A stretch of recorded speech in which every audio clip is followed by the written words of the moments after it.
Greetings, children of the screen. Your friendly neighborhood nerd scum here again. So recently at work, I was called a Nazi to my face because I would not give a person a discount on an item, to which I laughed in their face and they got very angry. So today, I want to take a minute to discuss the word Nazi, or more specifically, the way that the word Nazi is currently casually thrown around. Now, this might press a few buttons, understandably, but I would just ask that you wait till the end of the video before commenting or responding. So without any further ado, let's go ahead and jump in. Oh yeah, one other thing. Fuck Nazis! Goodwin's Law states, as any Usenet discussion grows larger, the probability of a comparison involving Nazis or Hitler approaches 1.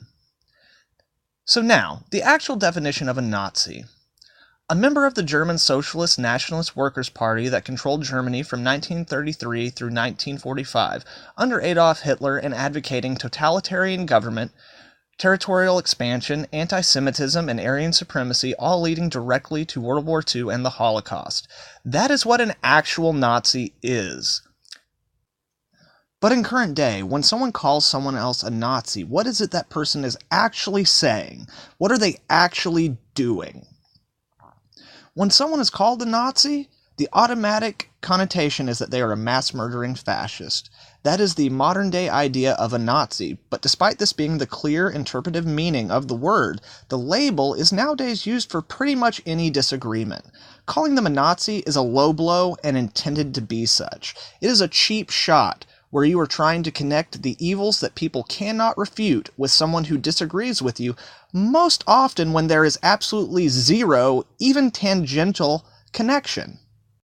So what they are actually saying is, I'm too lazy or too stupid to think of a real argument, but I want people to view this person as a disgusting and vile person, equivalent to a mass murderer that all should hate without any personal knowledge of them.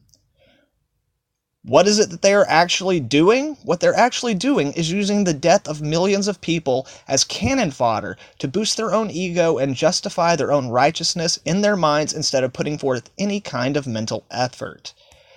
Whether the argument is against a guy at the counter who is going to make them buy a pack of gum to break their $100 bill, or someone who disagrees on their views for immigration, using the label Nazi as a catch-all cheap shot to end the conversation is reductive, disrespectful to the victims of the Holocaust, and well as all the soldiers who fought in World War II, and betrays how little these people have even thought about their actual viewpoint.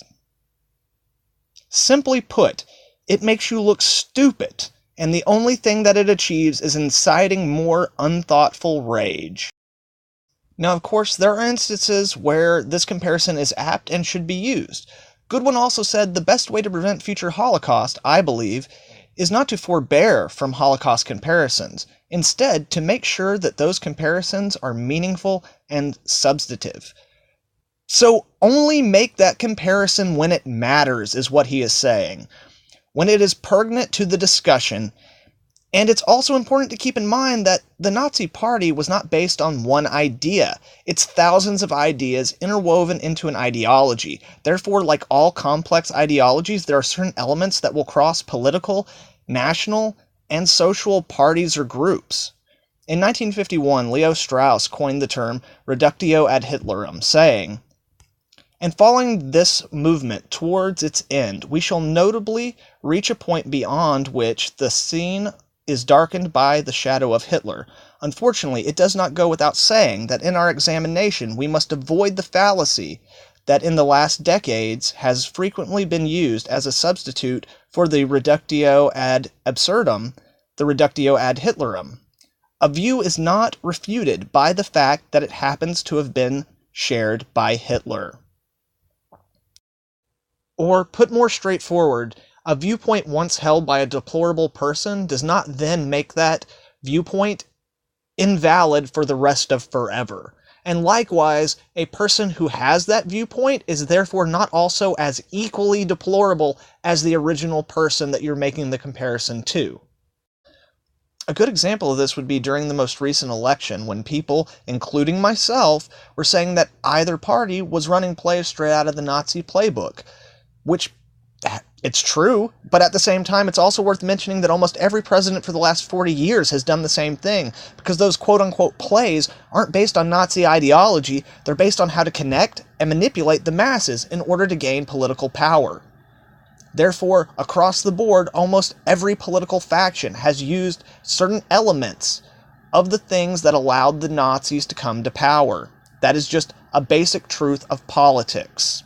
So what I'm saying is, even when there are things that are catacornered, or touch the edge, or kind of overlap with certain elements, minute elements, of things that the Nazi Party implemented in terms of gaining political power, that is still not make someone the equivalent of a Nazi.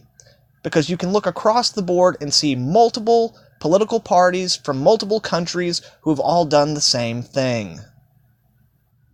So, just in case I've been unclear here, fuck Nazis. That also includes fuck neo-Nazis, and any group that actually shares the violent, hateful core tenets of the Nazi ideology. But you know what? That does not include people who just simply disagree with me.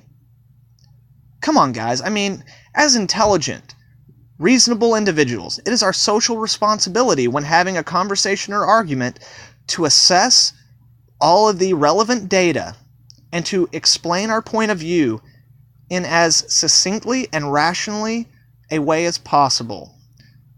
I mean, our thoughts and feelings are only as good as the language and vocabulary that we have and use to express those things. And in a world where the cheap shot of labeling someone you disagree with as a Nazi becomes the go-to response, then come on. It's only a matter of time before we're all Nazis. And fuck Nazis. Right on, guys. Well, those are my thoughts on that. Thank you for joining me for this very special segment of Nerd Scum. I really appreciate y'all's time, and if you like this video, please leave a like and share it with some friends. And if you're not subscribed, make sure to subscribe and hit that little bell so you can get notifications on all the dope content I'll have coming out in the future, which will be nothing like this video. Real cool, fun stuff. So again, thank you guys very much. Have a good one. Nerd Scum. Out.